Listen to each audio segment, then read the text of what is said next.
What's up, guys? Welcome back to Airbnb ABCs. Every time I ask you guys to subscribe to this channel, I usually give you a few reasons because, I'm going to try to sell the product and get you guys to subscribe. But I always ask you guys to subscribe to see what kind of properties that we buy, see how to run an Airbnb business, see how to do it from afar. And then I always tell you guys that you can learn about the trials and tribulations of running a Airbnb VRBO short-term rental business, because it's not always cash and checks, snapping necks and popping bottles and making money and getting awesome properties. Sometimes your life really sucks when you're an Airbnb host or a VRBO host. Sometimes it'll push you to the point where you want to give up, you're just overwhelmed, and things are just not going your way. You may even be losing hundreds or thousands of dollars in the process. That part of this business, I don't think, is documented well enough on YouTube or on TikTok or anywhere. And so today we are going to be talking about the trials and tribulations of the last week, the week of Christmas that we just had, because for me, since I have been hosting, this is by far the worst week that we've had. It was just total hell for myself, for my guests, for my cleaners, for all the contractors in the Smoky Mountains market where I have all of my Airbnb rentals. And I am going to run you through everything that happened from the beginning to the very end in this video. So subscribe down below, because you're going to get the trials and tribulations of running an Airbnb business and being a short-term rental host. And this is one of the busiest and highest price times of the year. You are going to make bank in November and December in the Smoky Mountains market with Thanksgiving, Christmas, and New Year's. Those ones are going to put a whole bunch of money in your pocket, and it's always going to be a good time. You're always going to be booked for pretty much whatever type of property that you have. But the wrench in the plan this year was Winter Storm Elliot. That is that massive blast of cold air, thanks to Canada and the Arctic, that came down through the northwest of our country all the way down into Florida. There was sub-freezing temperatures in the panhandle of Florida, and even like Miami got down in very low temperatures for them. I wasn't watching it, but I've heard of people with frozen pipes, broken pipes in the panhandle of Florida. And so you guys, if you have relatives or people down in Florida, check on them. They're not used to these temperatures. That Friday, the 23rd, was the start of all this for us in our area. And where we are, in around the greater Cincinnati area where I live, we had gotten down to like -8, -10. And as I was driving home in my diesel pickup truck, the fuel gelled up and the truck stopped running on the side of the road. And that's how I started my Christmas weekend, Christmas week type of thing. And so that pretty much set the stage and should have given me some insight into how the rest of this stuff would go. So as that storm worked its way, southeast, it got to the Gatlinburg, Pigeon Forge area, Sevierville, Smoky Mountains, around the night of the 23rd and the morning of the 24th. The temperatures down there got to around -2 to -4 degrees. And when you put that into perspective with what the average temperatures are down there, the average high for December, January, and February is about 50 degrees, and the average low is about 27. So -2 to -4 is extremely cold.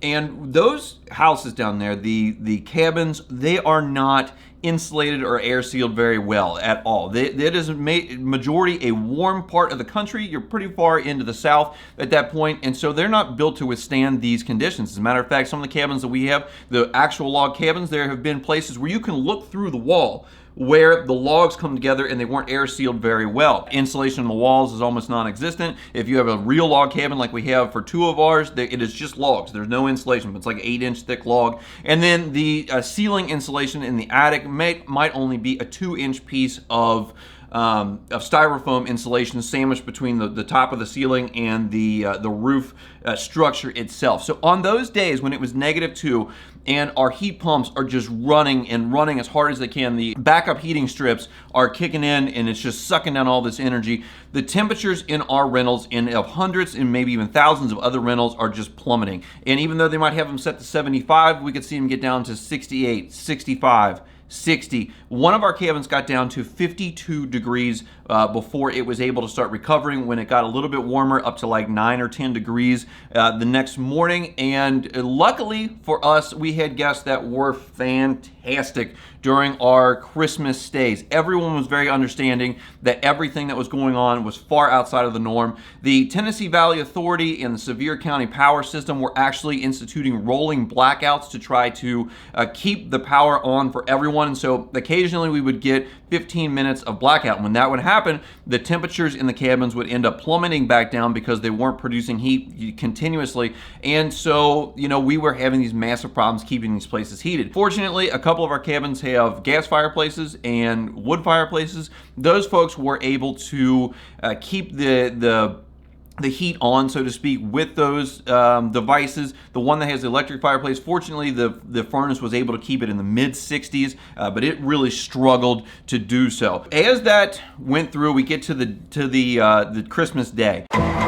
On that day, things started to warm up. We started to get up into the mid 20s, and but what we found is that we were starting to have frozen pipe issues. At one of our cabins, we had a frozen pipe. The water turned off. We knew that it was going to be a frozen pipe, and we went over there to try to put a space heater in, but none were available because everyone had purchased them throughout the entire, greater Sevierville area. Ended up putting a hairdryer in that crawl space because those still put out, 800 to 1,000 or more watts of heat versus like 1,500 for a space heater. So it's pretty much equivalent to the same deal. Ended up getting those pipes thawed out in the crawl space of that cabin, and I thought that everything was going to be okay on Christmas. Later on that day, I just went ahead and I checked the camera that faces towards our cabin there. I normally don't check the cameras ever because I really don't care what you're doing as a guest. I have them specifically for these times during disasters, during inclement weather, to be sure that everything's okay with the cabin. I turn it on and I see water rolling out from underneath the cabin. I'm like, man, I know that we got a pipe break. So I asked the guests, they say, yep, there is water rolling out from underneath the cabin. You definitely have a pipe break. So I'm like, okay.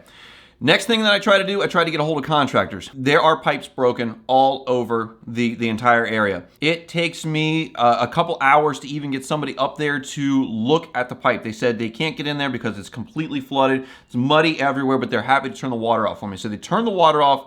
And the guest is even okay with that. They say, listen, no big deal. It's still a great place. We're having a great time. We'll just go get some water from the store and we'll use that to fill the toilet tanks. We'll use that to flush. Everything's cool. And I'm like, man, are you sure that you don't want to go? They're like, no, it's great. And I tell them, give me your receipts, your invoices, or just give me a total for all the firewood and all the water that you've used. We'll reimburse you for that because, that's kind of out of your hands and kind of out of our hands. I think that everything is settled down for Christmas Day, having a great Christmas Day with my family. And then I get a message from another one of our guests in another cabin, and she says, hey, emergency, call me now. And and my heart just sinks. I'm like, oh, gosh, another problem. And I know exactly what it's going to be because everyone is just having frozen and broken pipes. And that's exactly what it was. We had another pipe at a cabin that had frozen and had thawed and broken. The bad part about this one was that instead of being in a crawl space where it just rolled out harmlessly under the home, this one was in one of our walls. It was running down on inside the wall to a fireplace, running out over our hardwood floors and making a gigantic mess. Fortunately, I was able to get that guest to be able to turn off the well pump at the circuit breaker. That eliminated the problem with the water coming in, but again, we have a cabin with no water for these guests. I give them the opportunity to find another place, cancel that night, and we'll refund them that night and everything. And they say, we would just prefer to stay here. We understand it's going to be a problem. And they agreed to do the same thing with taking water out of the hot tub with like a pot, putting it into the toilet tank, and using that to be able to flush. Again, can't say enough about our Christmas guests. They were all fantastic, very understanding with what is going on. And so at that point, we've kind of put Band-Aids on everything that we could on Christmas Day. Everything down there is still covered in snow and ice. It is very hard for anyone to get around. It's very hard for contractors to get up to these cabins. It's hard for our cleaners to get up. And, in the meantime, while all this is going on, I am on the phone continuously from the 24th to like the 27th, trying to get things coordinated, trying to get water pipes fixed, trying to get cleaners places, trying to get restoration companies out to try to help us with the cabin that flooded on the inside. And it is just pulling teeth trying to get anything done because the contractors down there are under a ton of pressure from thousands of hosts, and they did a great job, as good a job as they could have possibly done. They worked Christmas Eve, Christmas, the day after Christmas. A lot of these guys didn't take a day off until New Year's when they were able to get caught up with all these requests. So on this day, we have a checkout, we have a turn. And there is problems with the guests getting out of this cabin because the roads are just covered in ice and it is very hazardous to drive. And so they weren't able to get out of there until much later after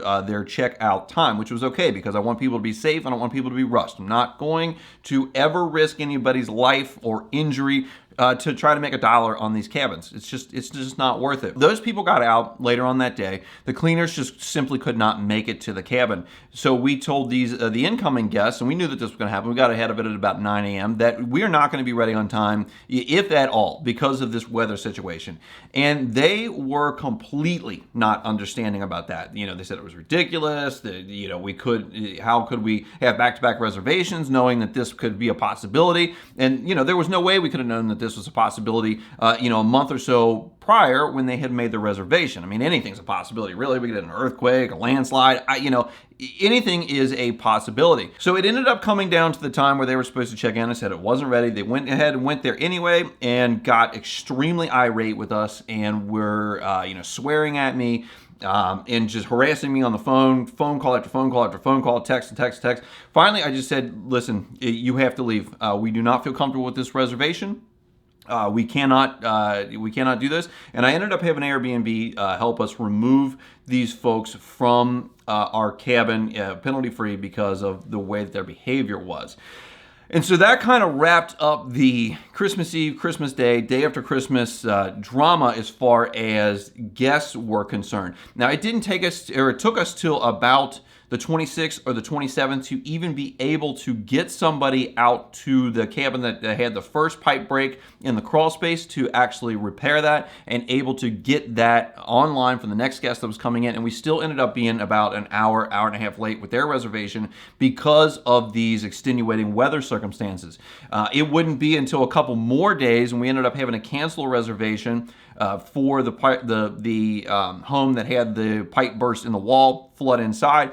We had to cancel a reservation. That was about a $3,000 reservation for that one before we could get somebody in there to fix that pipe and start restoration work, dehumidifiers. We are still working on that with an insurance claim because of our hardwood floors, and so we're not exactly sure when that property is going to be 100% back online, 100% repaired, but that is an ongoing thing. So once we got through all of that, we found out that the folks that were irate and that we had to remove from our cabin were able to leave us a review. And that is just part of the Airbnb review policy that anyone that actually checks in after the 4 p.m. check-in or whenever your check-in is going to be able to leave you a review, and you can try to have it taken down via their retaliatory review policy. Now, I don't necessarily agree with this because pretty much any time that you're going to kick somebody out of a cabin, they're probably doing something that is really outside of the guidelines of what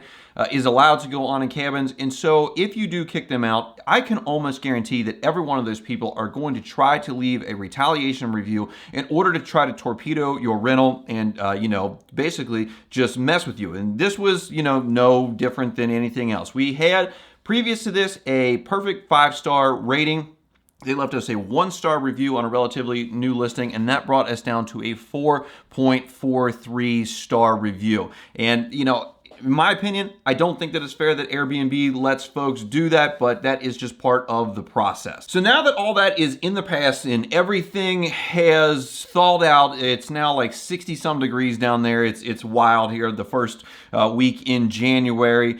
The things that you can do is you can either look back on that and cry over spilled milk and, obsess over it and just do what, whatever, and just feel sorry for yourself. Or you can look forward and start figuring out the things that you're going to do to try to mitigate these issues in the future. Because when I first got into this, everyone said it doesn't snow down there. When it does, it doesn't stick around for long. It doesn't get very cold because it's in the south. And all these things have proven not to be true at least a couple of times a year and made for large headaches for me and for my guests, cleaners, contractors, etc. So moving forward, here is what we're going to do to mitigate these problems. In every one of our rentals, we are going to put in 4 of those ceramic space heaters. They're only like $25 on Amazon, so for $100 per unit, we can have those put in there. And if we do end up with temperatures this cold again in the future, they can pop those space heaters on and hopefully heat the places up in a relatively rapid fashion without having HVAC people come out, without resorting